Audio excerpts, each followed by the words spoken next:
Okay, so hello everyone and welcome back to our channel Entrance Prep Academy।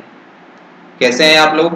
उम्मीद है आप सभी अच्छे होंगे और आपकी एग्जाम्स की जो प्रिपरेशन है वो भी काफ़ी बेहतर और अच्छी चल रही होगी। ओके, तो जैसा कि आप जानते हैं हमारे चैनल पर DSSB के PYQs की सीरीज चल रही है। ओके, जिसके अंदर हम जुलाई, जून, ठीक है, इन मंथ्स के जो एग्जाम्स हुए हैं उनके क्वेश्चन पेपर्स को डिस्कस कर रहे हैं, जिसमें हम reasoning,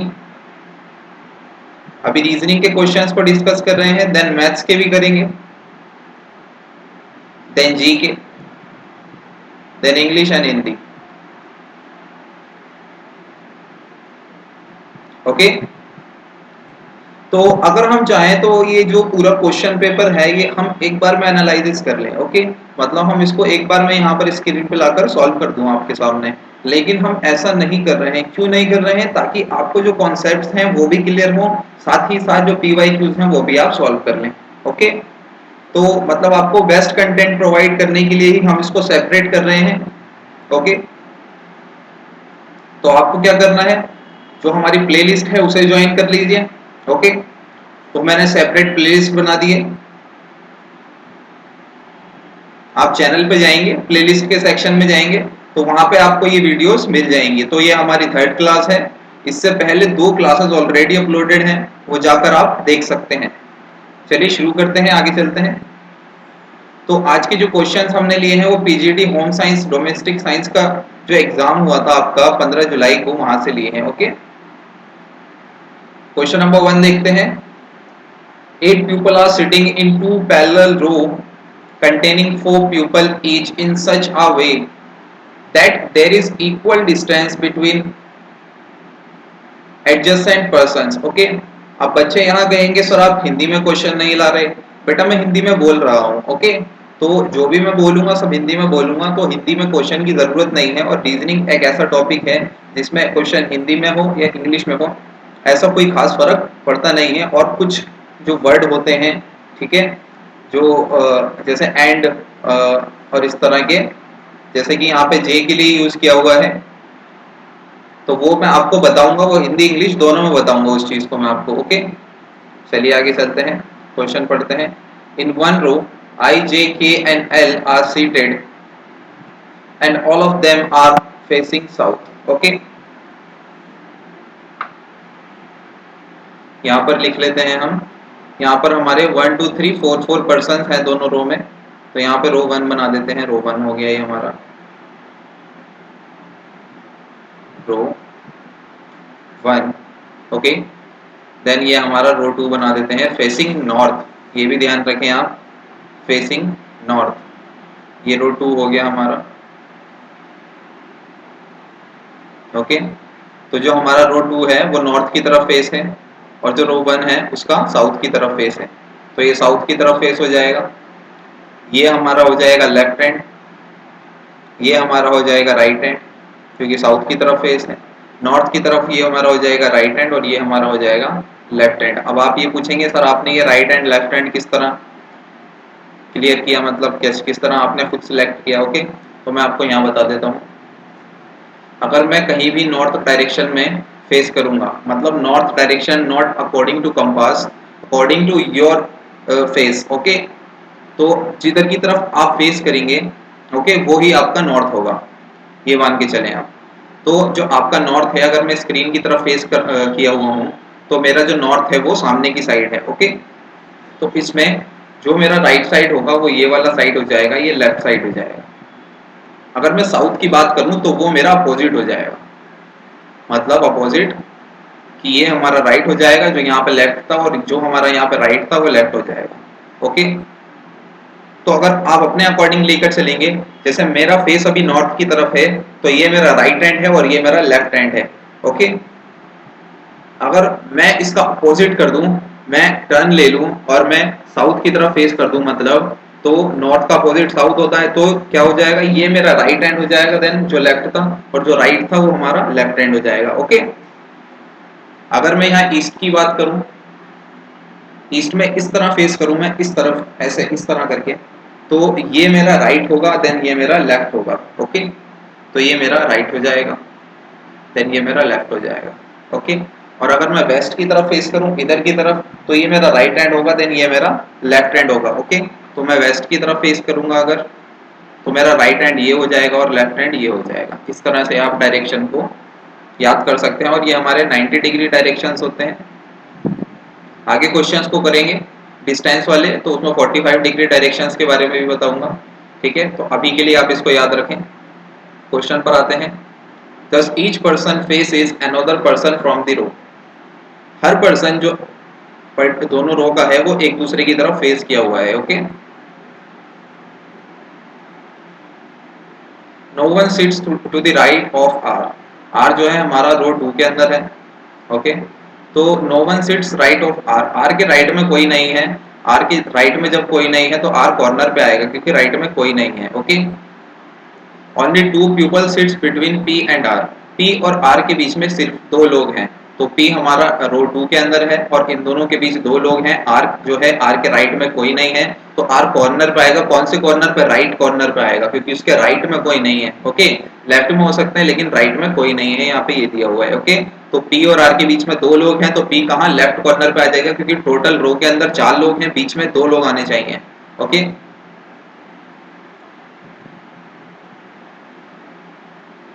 only two people sits between P and R. The one facing Q sits second to the right of the one facing R. ठीक है, जिसका फेस Q की तरफ है वो यहाँ पे दिया हुआ है, the one facing Q sits second to the right of the one facing R. तो जिस पर्सन का फेस R की तरफ है उसके सेकंड राइट, उसके सेकंड राइट में कौन बैठा हुआ है? क्यू का अपोजिट बैठा हुआ है। तो क्यू का अपोजिट अगर मैं देखूं, यहाँ पे बोला है जो भी पर्सन आर के अपोजिट में है, अभी पता नहीं है कौन है, उसके सेकंड राइट में बैठा हुआ है कौन? क्यू। सेकंड राइट में क्यू का अपोजिट जो है वो ये यहाँ पर रहेगा। ठीक है, तो क्यू हमारा सेकंड रो में होगा, तो क्यू हमारा यहाँ आ जाएगा। Okay, K sits to the immediate right of L. K sits to the immediate right of L.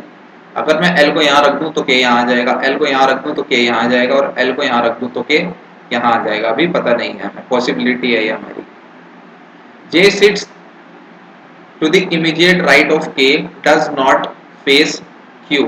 अब यहाँ पे and does not face Q आ गया ना, तो and जो वर्ड है हमारा and, या फिर हिंदी में कहेंगे और, या फिर बट, किंतु, ये हमारा फर्स्ट पर्सन के लिए यूज किया जाता है। ठीक है, ये ध्यान रखें आप। तो ये जो हमारे वर्ड हैं फर्स्ट पर्सन के लिए यूज किए जाते हैं। ओके, तो J sits to the immediate right of K, यहाँ पे राइट में तो यहाँ पे के नहीं आ सकता फिर, है ना। अगर मैं के को यहाँ रख दूं तो यहाँ पे आ जाएगा जे, इमीडिएट राइट ऑफ के। तो यहाँ से एल हट जाएगा, यहाँ से भी एल हट जाएगा, यहाँ से भी। अब बचा कौन इस सीरीज में? आई बच गया, तो आई यहाँ पर आ गया। आर का अपोजिट आई हो गया, इसमें कौन बचा? एस। तो ये हमारी सीरीज बन गई होगी। अब यहाँ पे हमसे क्या पूछा है क्वेश्चन में? Which of the following represent both people facing each other.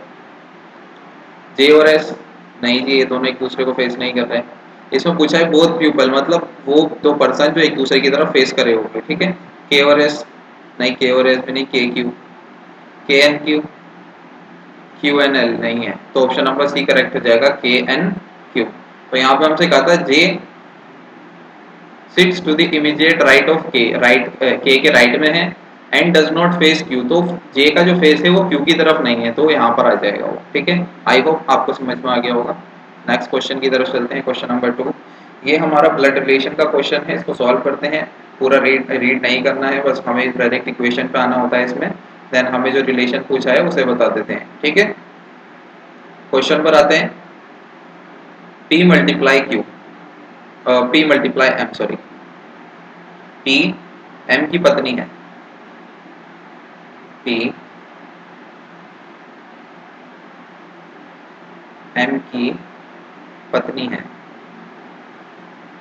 तो यहाँ पे मैं आपको एक बार साइंस बता देता हूँ। इस जो हमारा चार्ट होता है या डायग्राम कह लें आप इसको ड्रॉ करने के लिए जो हम सिंबल्स यूज़ करते हैं वो बता देता हूँ आपको। मेल्स को हम प्लस से शो करते हैं, फीमेल्स को हम माइनस से शो करते हैं। अपवर्ड डायरेक्शन में जाते हैं तो मदर एंड फादर के लिए यूज़ होता है ये। डाउनवर्ड्स जाते हैं तो ये सन या फिर डॉटर के लिए यूज़ होता है। डबल एरो जो होता है वो हस्बैंड या वाइफ को शो करता है, मतलब स्पाउस को। ओके, और जो हमारा स्ट्रेट लाइंस होती हैं वो हमारे सिस्टर या फिर ब्रदर को शो करती हैं, ये भी ध्यान रखें। ओके, तो ये सारे जो सिंबल्स हैं इंपॉर्टेंट हैं, इनको ध्यान रख लें आप। इसके अकॉर्डिंग ये सारे क्वेश्चन हमारे सॉल्व होंगे। तो यहाँ पे था P multiply M, P M की पत्नी है, M L का पिता है। M किसका पिता है? L का। तो मैं डाउनवर्ड दिया। L K का भाई है, L जो है वो K का भाई है। K का लेटर क्लियर नहीं है अभी। K N की पत्नी है। K किसकी पत्नी है? N की।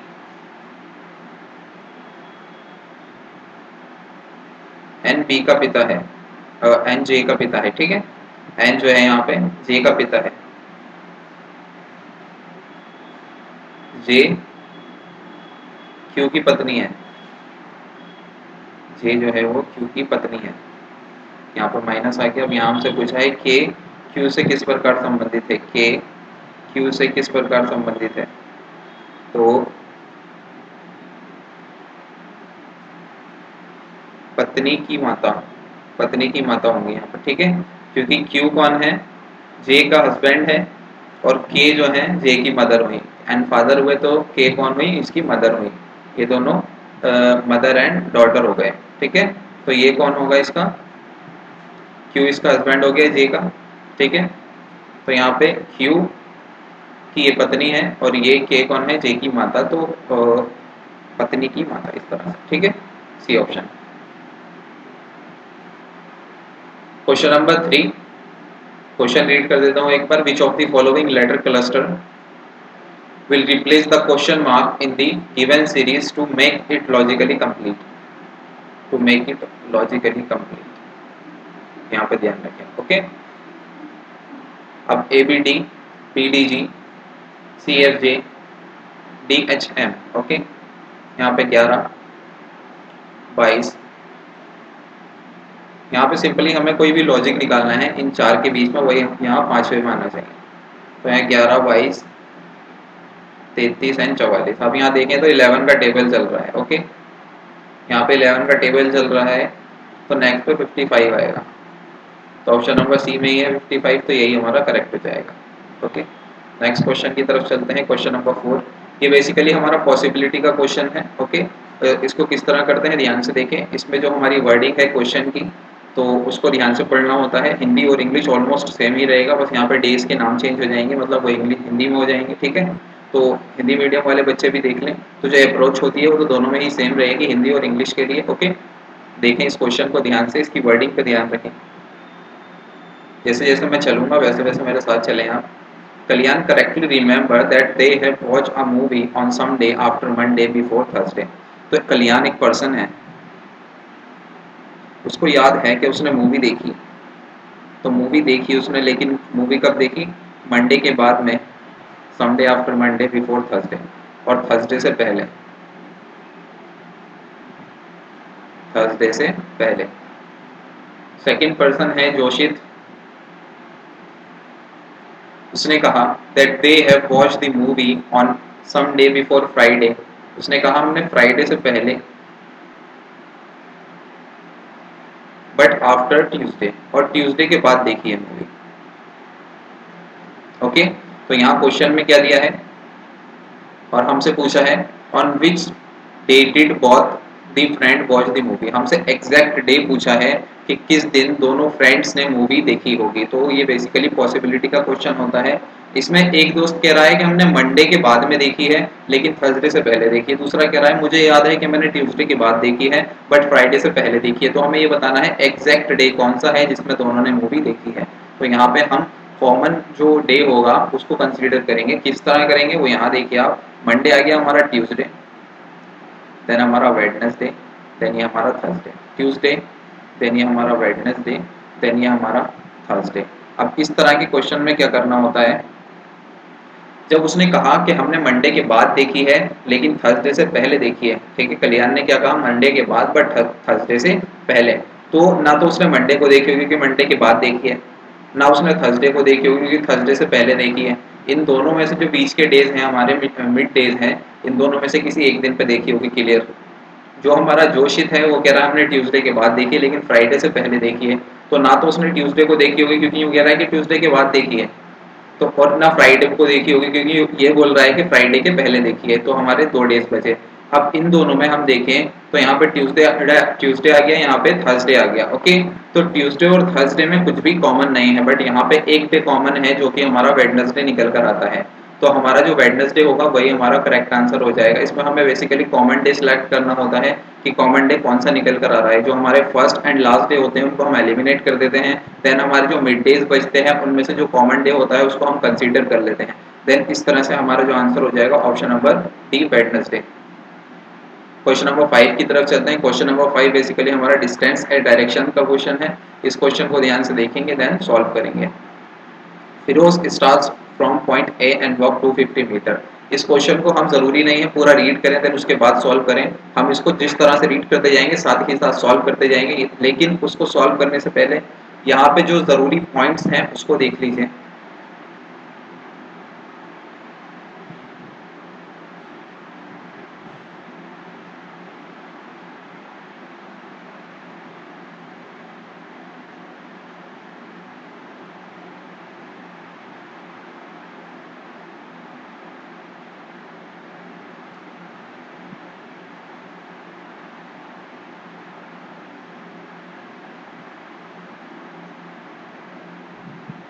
ओके, तो यहाँ पे मैंने आपके सामने कुछ डायरेक्शंस बनाए हैं, कुछ डायरेक्शंस ड्रॉ किए हैं। इसमें बेसिकली मैंने ये बताया है कि जो हमारे ये 4 डायरेक्शंस है, north, south, east and west, ये हमारे 90 डिग्री डायरेक्शंस हैं। और जो हमारे नॉर्थ ईस्ट जो कि यहाँ पर है नॉर्थ ईस्ट, ये हमारा साउथ ईस्ट, ये हमारा साउथ ईस्ट है, ये हमारा साउथ वेस्ट है और ये हमारा नॉर्थ वेस्ट है, ओके। तो ये हमारे 45 डिग्री डायरेक्शंस होते हैं, ओके। तो यहाँ पे हमें दिया है ऑल टर्न आर 90 डिग्री, तो हमें जब भी टर्न लेना है तो पूरा 90 डिग्री टर्न लेना है, मतलब नॉर्थ से सीधा ईस्ट में चले जाएंगे जब टर्न लेंगे, नेक्स्ट टर्न लेंगे तो ईस्ट से वेस्ट में चले जाएंगे। मैं ये नहीं कह रहा हूँ कि हम नॉर्थ से ईस्ट में जाएंगे ना, ईस्ट से वेस्ट में ही जाएंगे, जिस तरह से हमें क्वेश्चन में दिया होगा उसके अकॉर्डिंग जाएंगे। किस तरह जाएंगे, लेफ्ट एंड राइट के थ्रू जाएंगे। लेफ्ट एंड राइट पीछे ही बताया था मैंने आपको। नॉर्थ में अगर मैं खड़ा हूँ, मैं अगर किसी भी डायरेक्शन में खड़ा हूँ वो मेरा नॉर्थ ही माना जाएगा, जिधर मैं फेसिंग होऊंगा वो मेरा नॉर्थ होगा, बस इस बात को आप ध्यान रखें। तो मेरा राइट हो जाएगा, देन ये लेफ्ट हो जाएगा। ईस्ट की तरफ जाऊंगा तो ये मेरा राइट हो जाएगा, ये हमारा लेफ्ट हो जाएगा। आप भी टर्न लेके देखें ना तो यही आएगा आपका, ओके। तो ये मैं वेस्ट हो जाएगा मेरा, देन ये मेरा राइट हो जाएगा, ये मेरा लेफ्ट हो जाएगा। देन मैं अगर साउथ की तरफ जाऊंगा, ठीक है, तो ये मेरा राइट हो जाएगा, नॉर्थ का अपोजिट, देन मेरा लेफ्ट हो जाएगा, ओके। तो ये हो गई हमारी लेफ्ट एंड राइट की बात। अब क्वेश्चन को सॉल्व करते हैं। इसमें एक पाइथागोरस थ्योरम भी यूज की जाती है, लेकिन वो मैं आपको जब बताऊंगा जब उससे रिलेटेड क्वेश्चन आएंगे, ओके। चलिए पेश कर देते हैं इसको। यहाँ पर हमसे जो क्वेश्चन में पूछा है वो पूछा है what is the shortest distance between point Y and point B. Shortest distance, इसके अंदर दो चीजें पूछ सकता है हमसे, या तो टोटल डिस्टेंस या फिर शॉर्टेस्ट डिस्टेंस, वो मैं आपको आगे बताऊंगा इसी क्वेश्चन में, ठीक है। यहाँ से स्टार्ट करते हैं। कोई पर्सन है Firoz, starts from point A and walk 250 meter towards south, okay, and walk 250 meter।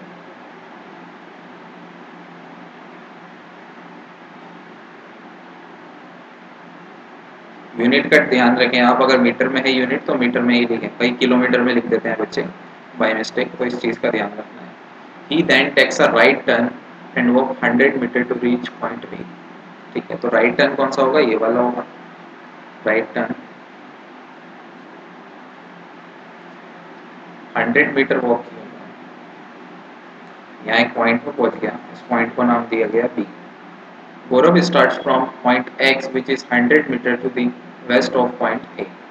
यहाँ पे गौरव है, कोई पर्सन है, सेकंड पर्सन गौरव, वो स्टार्ट करता है पॉइंट X से, इसको पॉइंट X नाम दिया गया, ये 100 मीटर वेस्ट है फ्रॉम पॉइंट ए। ओके, तो इन दोनों के X और A के बीच का डिस्टेंस 100 मीटर आ गया। तो A का वेस्ट तो यही होगा, है ना। अगर मैं यहाँ पर डायरेक्शन ड्रॉ करूँ तो ये हमारा ईस्ट, ये हमारा वेस्ट, ये नॉर्थ, ये साउथ, तो A का भी वेस्ट क्या हो गया इधर, ठीक है। And walk 50 metre toward the east, तो यहाँ से 50 मीटर ईस्ट की तरफ जाएगा ये, ठीक है। तो यहाँ पे 50 मीटर गया। He then takes a right turn and walk to 50 metre, तो उसने राइट टर्न लिया यहाँ से, ये हमारा राइट टर्न होगा। Then he walks two 50 metre, 250 metre उसने वॉक किया। Okay, to reach point Y, अब यहाँ पर एक पॉइंट है, इसको वाई नाम दिया गया। वाई पॉइंट पर पहुंच गया कौन, गौरव।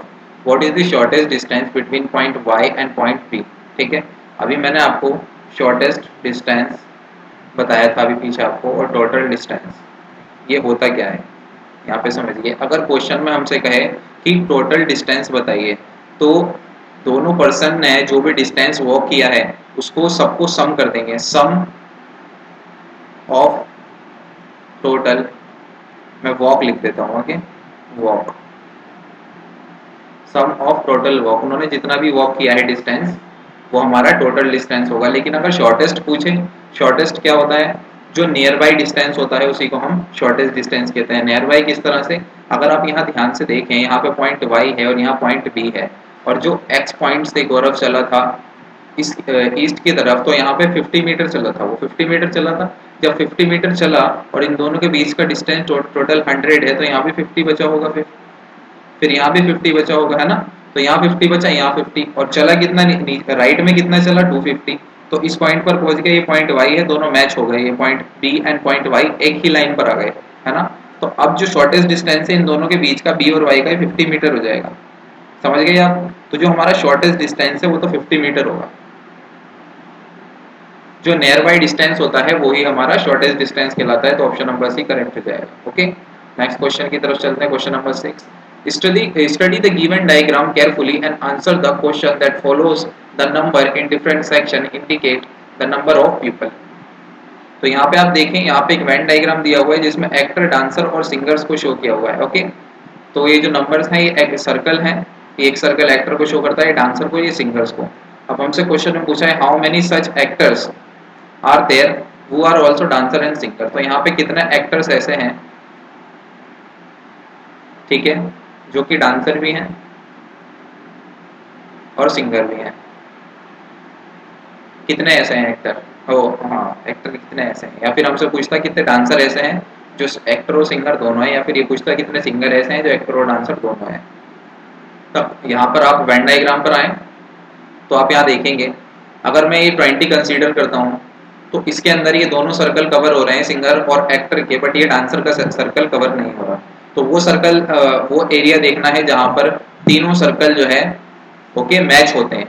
ओके, जहां पे तीनों सर्कल आकर मिल जाते हैं, वो एरिया कौन सा है हमारा, ये मिड एरिया, ये वाला एरिया। और ये वाला एरिया कौन सा था हमारा, 17। तो 17% ऐसे हो जाएंगे जो तीनों हैं, एक्टर भी हैं, डांसर भी हैं और सिंगर भी हैं। आगे चलते हैं, क्वेश्चन नंबर 7, ये बेसिकली हमारा कोडिंग एंड डिकोडिंग का क्वेश्चन है। इस तरह के क्वेश्चंस में बेसिकली हमें जो वर्ड दिया होता है उसको डिकोड करना होता है और उसका कोड बताना होता है। उसका कोड किस तरह निकालते हैं, जिस तरह हमने पीछे डेज का क्वेश्चन किया है उसके अंदर हमने कॉमन जो हमारा डे था उसको सिलेक्ट किया, इसी तरह इसके अंदर भी हम कॉमन जो हमारा डिकोड होता है या फिर हमारा कोड होता है उसको सिलेक्ट करते हैं। ओके, क्वेश्चन पर आते हैं, सॉल्व करते हैं, जिससे कि आप उस चीज को बेहतर समझ सकें। यहाँ पे क्वेश्चन में डायरेक्ट आते हैं, what is the possible code for where. तो हमसे वेयर के लिए कोड पूछा है, क्या होगा, मैं लिखता हूँ, मैं वेयर के लिए क्या कोड होगा हमारा। ओके, तो यहाँ पे हमें कुछ क्लॉज दिए हुए हैं, इनके लिए कुछ कोड्स भी दिए हुए हैं। अब हमें ये देखना है इन क्लॉज के अंदर वेयर किस में आता है। फर्स्ट क्लॉज के अंदर देखूं तो ये वेयर आता है, मैं इसको नोट कर लूंगा सबसे पहले, is not vacation where.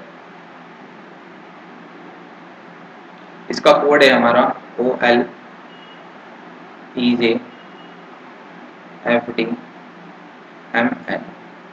Next देखते हैं। अब हमें ये देखना है वेर दूसरा क्लॉज कौन सा है जिसमें आ रहा हो, या इन चारों क्लॉज में जो चार क्लॉज दिए हैं हमें स्क्रीन पर 7 क्वेश्चन में 1 2 3 एंड 4, इसमें चारों में वेर आ रहा है क्या? तो वेर में देखूं तो वेर किसी में भी नहीं आ रहा। ठीक है, वेर किसी में भी नहीं आ रहा। तो जो बाकी के 3 वर्ड्स हैं वो देख लेंगे हम, अगर आ रहे हैं तो कोड तो निकालना ही है हमें वेर का। तो बाकी 3 अगर इनमें कॉमन आ जाएंगे तो हमें वेर का कोड वैसे ही पता लग जाएगा। ठीक है, तो इज नॉट वेकेशन देखता हूँ अगर मैं, तो नॉट है हमारा, इज नहीं है, और वेकेशन है हमारा, इज नहीं है। इज नहीं है किसी में भी, वेकेशन है, नॉट है। तो मैं सबसे पहले सेकंड क्लोज को लिख देता हूँ, आई गुड ऑलवेज ओके नॉट। इसके लिए कोड है VCUIPPPJ, VCUIPPPJ।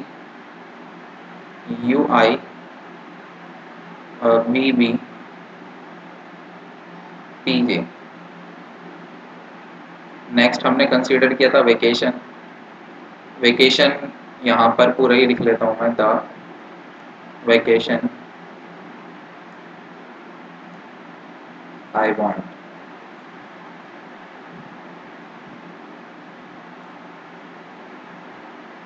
इसके लिए कोड है हमारा ASFDVCDN।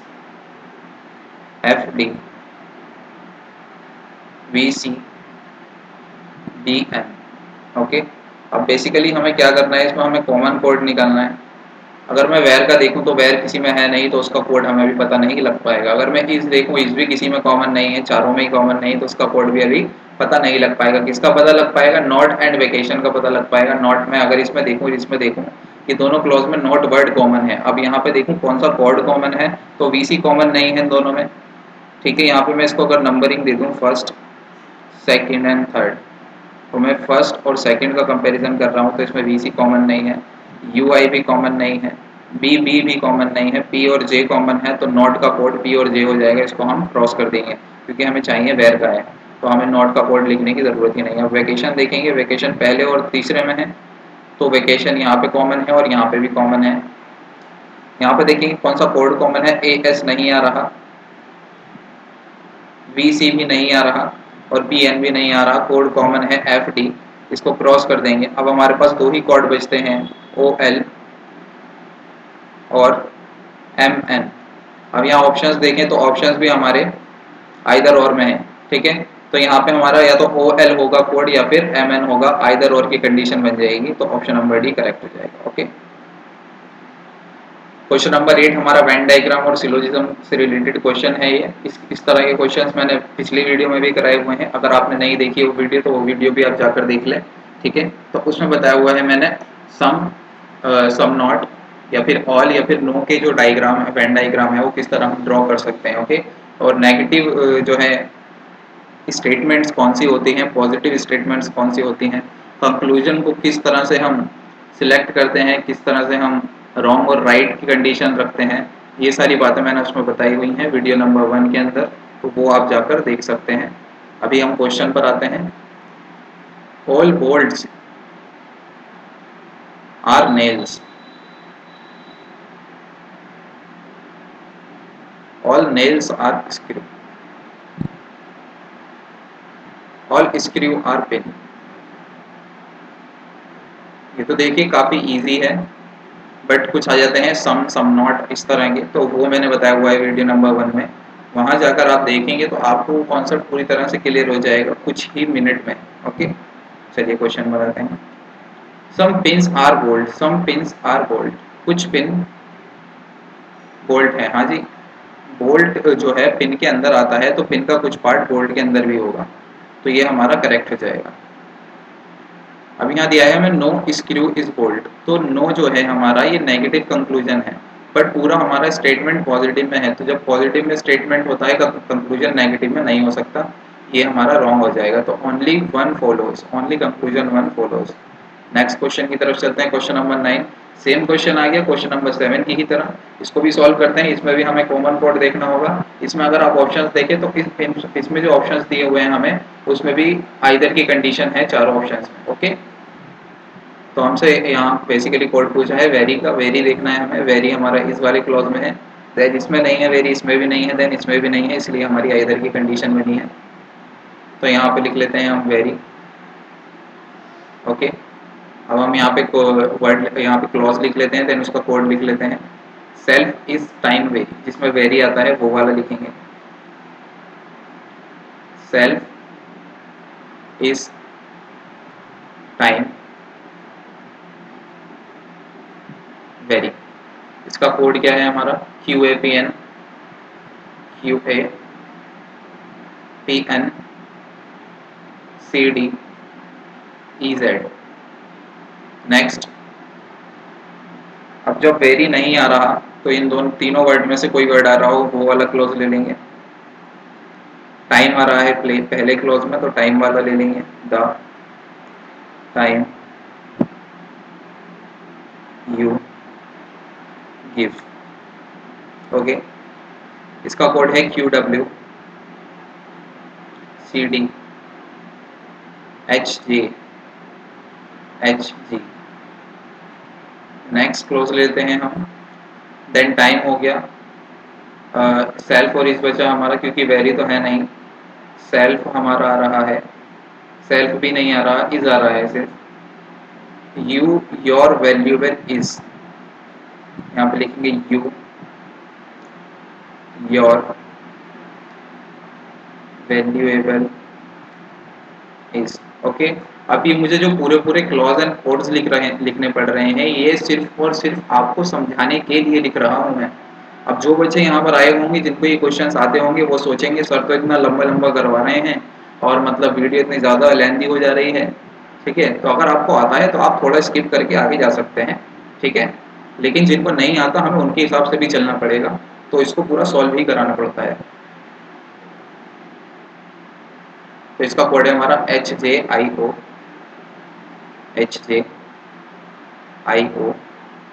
जी जी पी एन।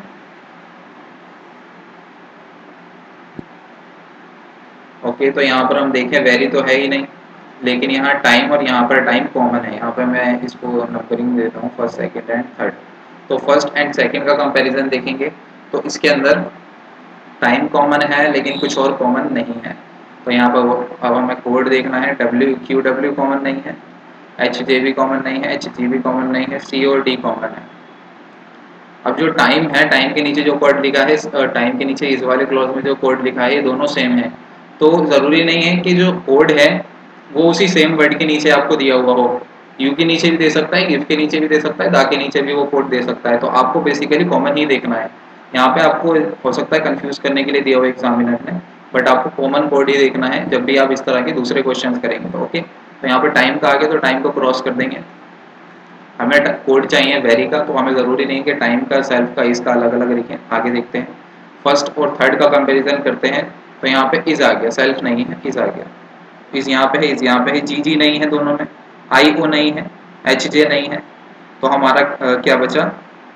इसका पी एन बचा हमारा, सिर्फ पी एन दोनों में कॉमन है, तो इसको भी क्रॉस कर देंगे।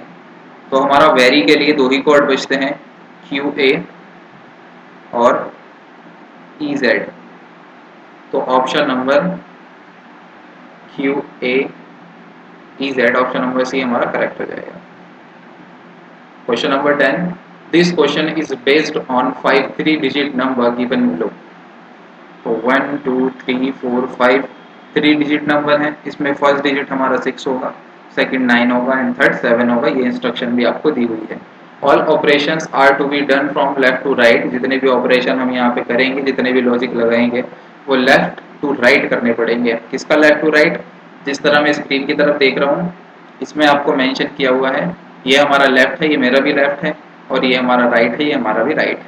Okay, if all the number are arrange in ascending order. Ascending क्या होता है? हमारा लोवेस्ट से हाईएस्ट की तरफ असेंडिंग।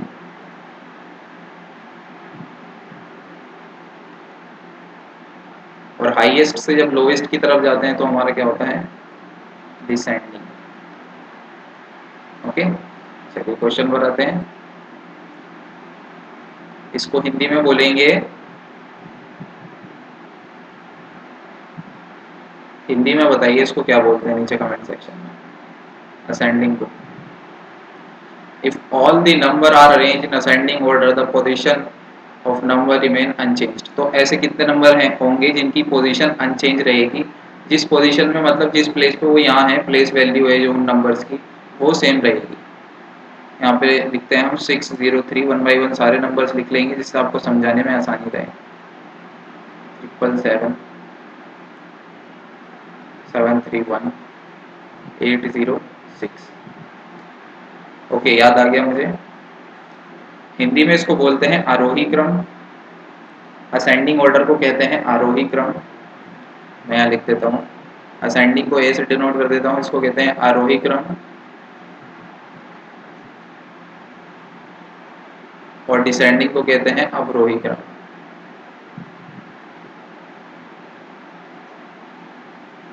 ओके, तो हमें आरोही क्रम में बताना है, जो लोएस्ट से हाईएस्ट की तरफ होता है।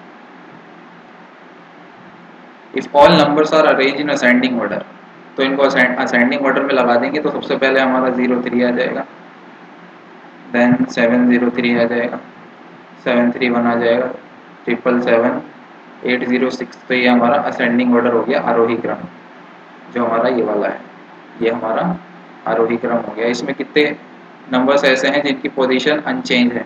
603 के अनचेंज है, 703 के अनचेंज है, और 777 और 71 की चेंज हो गई, और 806 की अनचेंज है। तो तीन ऐसे हैं 1 2 3 जिनकी पोजीशन अनचेंज है, तो more than 2 option number B answer होगा।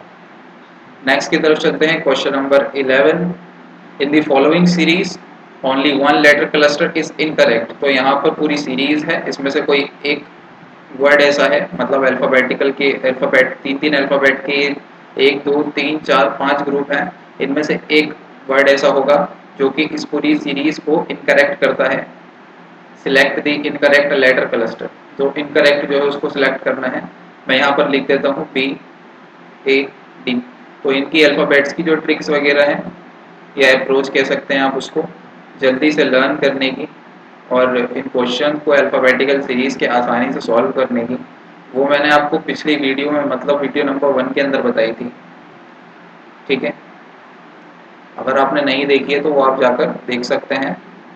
उससे क्या होगा, आपको लर्न करने में ज़्यादा आसानी होगी। यहाँ पे नंबरिंग करते हैं 2 1 4 6 5 8 10 9 12 14 15 16 18 21 19। अब मैं यहाँ पे इंक चेंज कर लेता हूँ ताकि ये कंफ्यूजन क्रिएट ना करे। +4, then +4, then +4, then +4, +4, then +4, then +6, then +6, +4, then +4, then +4, then +3। यहाँ पर आप देखें तो यहाँ P16 पर आता है और S19 पर आता है। ठीक है, तो मैं 16 से 19 की तरफ जाऊंगा तो +3 होगा।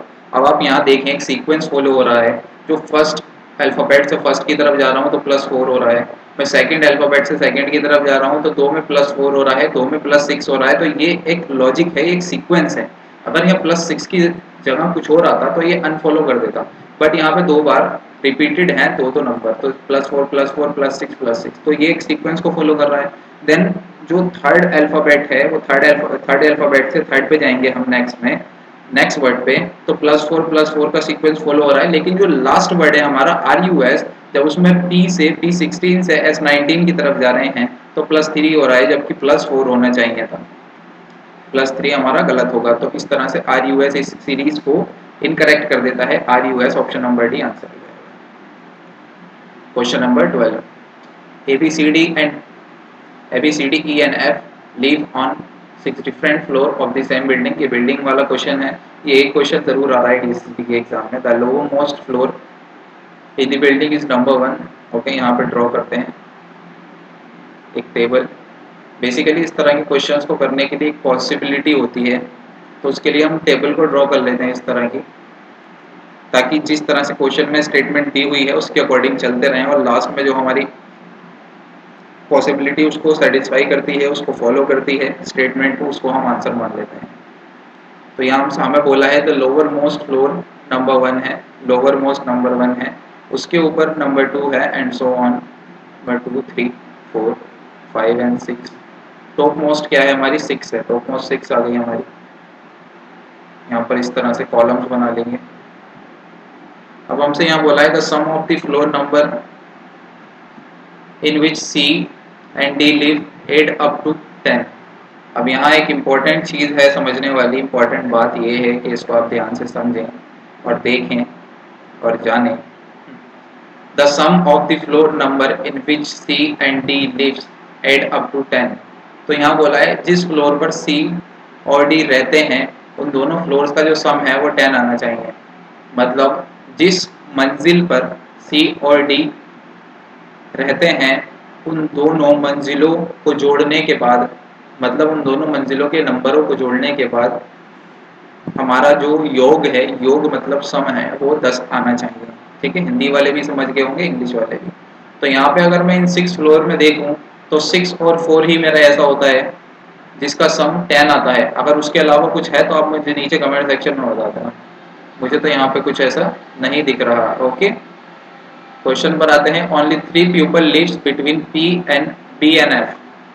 डी और एफ के बीच में सिर्फ 3 लोग रहते हैं। F live on an even number floor. E जो है वो एक इवन नंबर फ्लोर पर रहता है।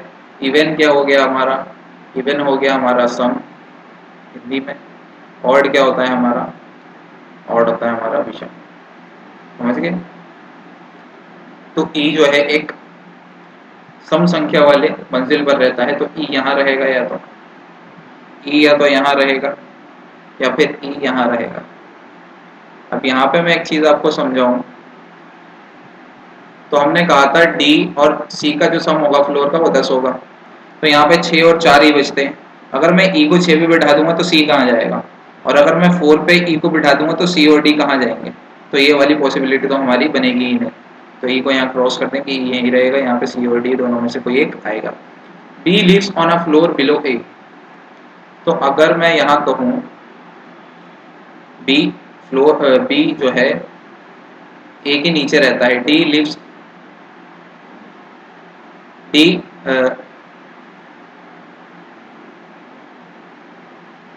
अच्छा, D does not live on a floor below F. तो बिलो एफ, एफ के नीचे नहीं रहता, डी तो ऊपर रहता होगा, तो सी यहाँ पर नीचे आ जाएगा। इन दोनों की पोजीशन पता लग गई।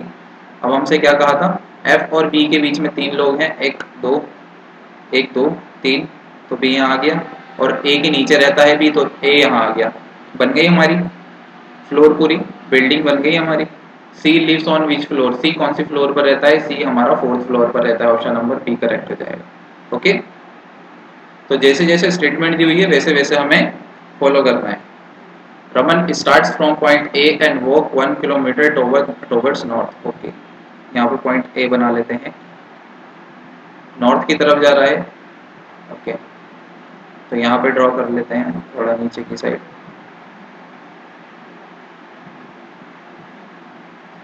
यहाँ पे कोई पर्सन रमन है, वो स्टार्ट करता है पॉइंट ए से, इसको पॉइंट ए नाम दे दिया गया। And walk 1 kilometre toward north, ये 1 किलोमीटर जाता है नॉर्थ की तरफ। He then takes a left turn and walk 2 kilometre, ये लेफ्ट टर्न लेता है and walks 2 kilometre. He again takes a left turn and walk 5 kilometre, वो अगेन एक 5 किलोमीटर का मतलब एक लेफ्ट टर्न लेता है, 5 किलोमीटर वॉक करता है। ओके, यहाँ पर आ गया, ये 5 किलोमीटर का डिस्टेंस है इसका, और फिर इसकी जो लेंथ है वो 5 किलोमीटर है। रीच पॉइंट बी, यहाँ पॉइंट बी पर आ गया रमन। ठीक है, Nidhi starts from point X which is 1 kilometre to the south of point A. तो यहाँ पे कोई लड़की है जिसका नाम है निधि। निधि पॉइंट एक्स से स्टार्ट करती है जो कि 1 किलोमीटर है south of point A, and walk 3 kilometre toward south, और 3 किलोमीटर साउथ की तरफ जाती है, 3 kilometre toward south, and takes a left turn and walk 1 kilometre to reach point Y. तो यहाँ से लेफ्ट टर्न लेती है और यहाँ पॉइंट वाई पर पहुंच जाती है 1 किलोमीटर चलने के बाद। What is the shortest distance between point Y and point B. मैं आपको 90 डिग्री डायरेक्शन भी बता चुका हूँ, शॉर्टेस्ट डिस्टेंस क्या होता है ये भी बता चुका हूँ। अब यहाँ पर आप देखें तो बी और वाई के बीच में शॉर्टेस्ट डिस्टेंस पूछ रहा है। ये जो डिस्टेंस है ये तो 2 किलोमीटर का है, और ये जो डिस्टेंस है ये 1 किलोमीटर का है। 2 और 1 को प्लस करने के बाद तो 3 ही आता है, तो 3 किलोमीटर हमारा आंसर हो जाएगा। यहाँ से 1 किलोमीटर वॉक किया था, यहाँ से 1 किलोमीटर था साउथ में, फिर यहाँ से 3 किलोमीटर वॉक किया, 3 और 2 5 हो गया, तो 5 और 5 दोनों इक्वल आ गए एक दूसरे के। यहाँ पर हमारा 3 ही आएगा आंसर। ओके, नेक्स्ट की तरफ चलते हैं। Question number 40। 3 of the following four letter cluster pair are alike in a certain way and thus form a group. Which is the letter cluster pair that does not follow belong to that group? Okay, इसमें odd बताना है, तो कोई भी 3 एक same rule को follow कर रहे होंगे और एक डिफरेंट होगा। एफ जे ई जी जे एन आई के। ओके, तो ये 2 ग्रुप हो गए, ये बी ऑप्शन हो गया, ये ए ऑप्शन हो गया। ओके, देन या C M Q L N, ये एन है आपका। Then D option C G B E 6 10 5 7 10 14 9 11 9 11 13 17 12 14 3 7 2 5। अब ये मेरा -1 हो गया, देन -3 -1 -3 -1 देन -3 देन ये -1 देन ये -2। ऑप्शन नंबर डी डिफरेंट हो जाएगा। तो रूल क्या फॉलो हो रहा है, सीक्वेंस -1 -3 का। ओके, तो ऑप्शन नंबर डी हमारा ऑड हो जाएगा। Question number 15। In a certain number of people are sitting in a row facing towards north. तो नॉर्थ की तरफ फेस है, तो ये हमारा लेफ्ट हैंड होगा, ये हमारा राइट हैंड होगा। यहाँ पर बोला है certain uncertain number of people, मतलब कुछ लोग हैं, ये नहीं बताया 10 हैं, 5 हैं, 20 हैं, 100 हैं, 200 हैं, कितने हैं, ये नहीं बताया कि सर्टेन पीपल हैं। ओके, फेसिंग नॉर्थ, तो ये राइट होगा, ये लेफ्ट होगा। Only 2 people sits to the left of B. इसको मैं एक लाइन मान लेता हूँ, एक रो मान लेता हूँ। Okay, 2 people, only 2 people sits to the left of B. 1 2, B के लेफ्ट में 2 लोग हैं। Only 4 people sits to the right of F. F के राइट में 4 लोग हैं, 4। C sits to the second to the right of F. F के right में सेकंड बैठा हुआ है C. Only 1 person sits between C and A. सी और ए के बीच में सिर्फ एक आदमी है, यहाँ पर ए आ गया। Only 4 people sits between F and B. F और बी के बीच में 4 लोग हैं। D sits fourth to the right of B. 1 2 3 4, D यहाँ पर आ गया। If no other person in sitting in the row, बस इनके अलावा कोई भी नहीं है इस लाइन, इस रो, इस सीरीज के अंदर। What is the total number of person seated. तो अब पूरी रो के अंदर कितने लोग हैं गिन लेते हैं, चेंज कर लेता हूँ। Okay, then 1 2 3 4 5 6 7 8 9 10 11 and then 12। तो 12 पर्सन है हमारे। Okay, question number 16। This question is based on the following word. How many letters are there between the second letter of the second word from the right? Right, from the right. Second letter of second word from the right. Second letter of second word from the right. A. And the third letter of second word from the left. Third letter of second word from the left. And in the English alphabetical order, how many letters are there between हमसे यहाँ basically ये पूछा है कि जो हमारा right hand से second word है और उसका जो सेकंड अल्फाबेट है उसके, और जो हमारा लेफ्ट हैंड से बाएं छोर से तीसरा दूसरा शब्द है उसका तीसरा जो अल्फाबेट है, उनके दोनों के बीच में कितने अल्फाबेट्स आएंगे। तो बेसिकली यहाँ ये पूछ लिया है कि ए और एन के बीच में कितने अल्फाबेट्स आएंगे। तो ये 14 पर आता है, 1 पर आता है। अब इन दोनों को तो काउंट करेंगे नहीं तो बीच में 12 भी होगा। काउंट करके दिखा दूँ आपको। A B C D E F G H I J K L M, 1 2 3 4 5 6 7 8 9 10 11 12। ठीक है, 12 आ गए। ऑप्शन नंबर ए आंसर हो जाएगा। बहुत आसान क्वेश्चन था। क्वेश्चन को रीड करना जरूरी है, अच्छे से समझना जरूरी है। कुछ बच्चे क्या करेंगे, क्वेश्चन को रीड किए बिना यहाँ पे क्या करेंगे, अल्फाबेट्स लिख देंगे, बी वाई ई 2 25 5, वो यही करते रहेंगे फिर एग्जाम में। तो क्वेश्चन को रीड करना ज्यादा जरूरी है। 3 of the following letter cluster are alike in some manner and hence form a group. Which letter cluster does not belong that group? Okay. तो हमें क्या बताना है बेसिकली, odd one out। तो तीन किसी रूल को फॉलो कर रहे हैं और एक अलग है। तो यहाँ लिखते हैं जे एच एम 13 8 10, देन यहाँ -2, देन +3 और 2 5, +5 हो गया यहाँ पर। एच एफ के 11 6 एंड 8, -2 देन +5। ये ऑप्शन नंबर ए की बात हो गई। ये ऑप्शन नंबर बी की बात हो गई। ऑप्शन नंबर सी की बात करेंगे। एल जे ओ 15, ई ज्योति 10 12, -2 +5, तीनों एक ही सीक्वेंस को फॉलो कर रहे हैं, तो ऑप्शन नंबर डी ही अलग हो जाएगा हमारा। आगे चलते हैं क्वेश्चन नंबर 18। ये क्वेश्चन नंबर 17 था, ये क्वेश्चन नंबर 18 आ गया हमारा। This question is based on 5 3 digit number given below. तो 1 2 3 4 5 3 डिजिट नंबर हो गए। फर्स्ट डिजिट हो गया हमारा 6, दूसरा हो गया हमारा 9, तीसरा हो गया हमारा 7। All operations to be done from left to right, left to right करना है क्वेश्चन को। If all the number are arrange in ascending आरोही क्रम, the position number remain unchanged.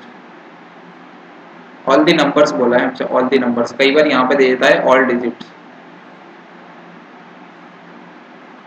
अगर ऑल डिजिट्स दे देना तो इसके अंदर की जो डिजिट है ना, इनको असेंडिंग ऑर्डर में लगा देते हैं, देन नंबर्स बता देते हैं फिर। ओके, उस तरह का क्वेश्चन आई थिंक मैंने पिछली क्लास में कराया था, वो देख लेना आप एक बार। तो यहाँ लिखेंगे सबसे पहले तो 654, 567, 828, 669, 593, इनको असेंडिंग ऑर्डर में लगाना है।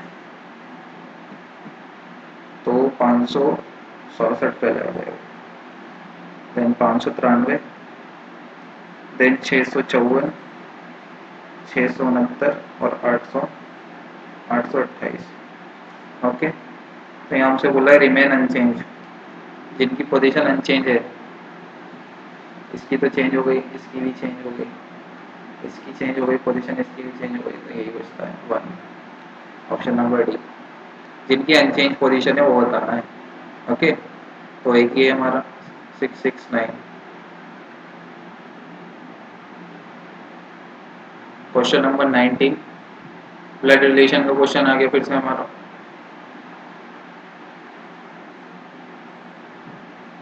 इसको हम हिंदी में बोलते हैं रक्त,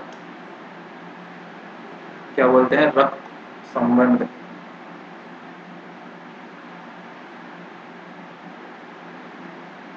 रक्त संबंध। उपयुक्त के आधार पर यदि इस तरह से इक्वेशन दी हुई है तो एच ई से कैसे संबंधित है, एच का ई से क्या रिलेशन है, संबंध है, रिश्ता है। तो एच मल्टीप्लाई जे, एच जे की पत्नी है, एच जी जो है जे जी की पत्नी है, जे पति हो गए तो एच वाइफ हो गई। जे जी का पिता है, जे जो है जी का पिता है, जी एफ का भाई है, जी जो है एफ का भाई है। अच्छा अभी एफ का जेंडर क्लियर नहीं है, यहाँ से ये चलो कोई नहीं लगा रहना दो। एफ प्लस ई, एफ ई की माता है, एफ कौन है, ई की माता है। चलो जी ये माइनस फीमेल हो गई, ई की माता हो गई। अब यहाँ से पूछा है ई का एच का ई के साथ क्या रिलेशन है, तो यहाँ पे ई, तो एफ जो है एच की पुत्री हुई और ई जो है एफ की डॉटर है या सन है क्लियर नहीं है। तो बेसिकली हमारा क्या रिश्ता होगा यहाँ पे, ई से एच का, जैसे मदर्स मदर, मदर्स मदर को क्या बोलते हैं हम, नानी। ठीक है, मदर्स मदर को क्या बोलते हैं, नानी। ये भाई ब्रदर है, ठीक है, कहीं यहाँ कंफ्यूज हो आप, और ये उसकी बहन है, ठीक है, ब्रदर सिस्टर है, तो ये नानी हुई। क्वेश्चन नंबर 20, ये सर्कुलर टेबल वाला क्वेश्चन आ गया हमारा। स्टेटमेंट के अकॉर्डिंग चलेंगे, पूरा क्वेश्चन रीड करने के बाद क्वेश्चन को सॉल्व करने की ज़रूरत नहीं है।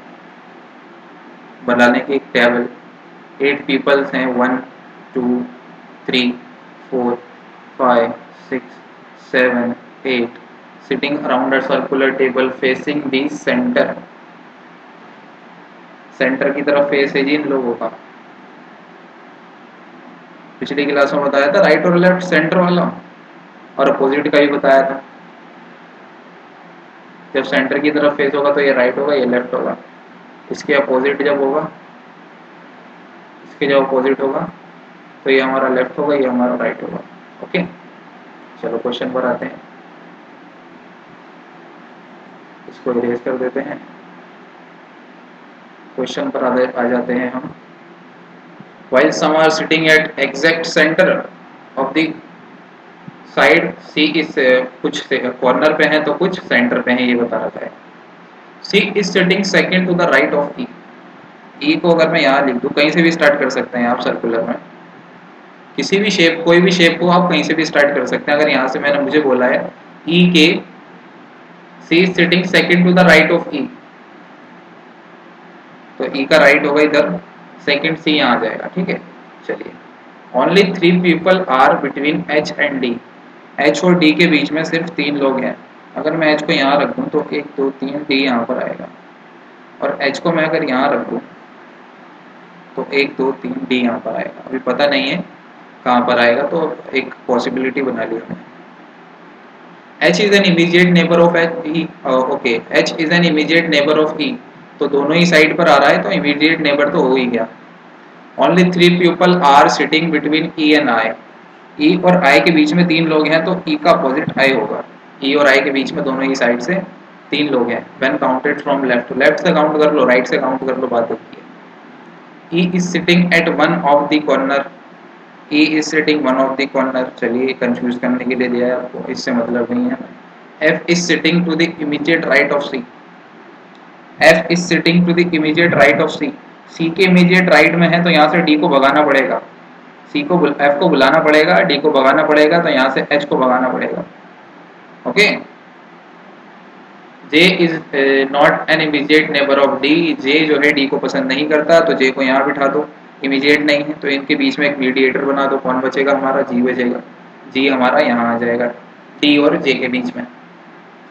क्वेश्चन में हमसे पूछा है who is sitting to the immediate left of J. J के इमीडिएट लेफ्ट में कौन है जी, ये राइट हो गया जे का, ये लेफ्ट हो गया, सेंटर की तरफ फेस है, तो लेफ्ट इमीडिएट लेफ्ट जी है, ऑप्शन नंबर डी। तो ये थे हमारे आज के क्वेश्चंस। ओके, तो ये सीरीज हमारी कंटिन्यू रहेगी। ये थी हमारी class 3, class 1 and class 2 already uploaded है, इसकी प्लेलिस्ट बनाई हुई है मैंने, वो जाकर आप देख सकते हैं। Okay, so thank you for watching, join the channel. Okay, video को लाइक कर दें और शेयर कर दें अपने ग्रुप्स में, अपने फ्रेंड्स में, अपने टेलीग्राम ग्रुप्स में, और सभी में शेयर कर दें, ठीक है। और इसको जो है चैनल को सब्सक्राइब भी कर लें, ताकि जो अपडेट्स हैं वो मिलती रहें, DSSB के रिगार्डिंग या किसी और भी बोर्ड के regarding. Okay, thank you so much for watching the video. Wind up करते हैं आज की क्लास को। Thank you.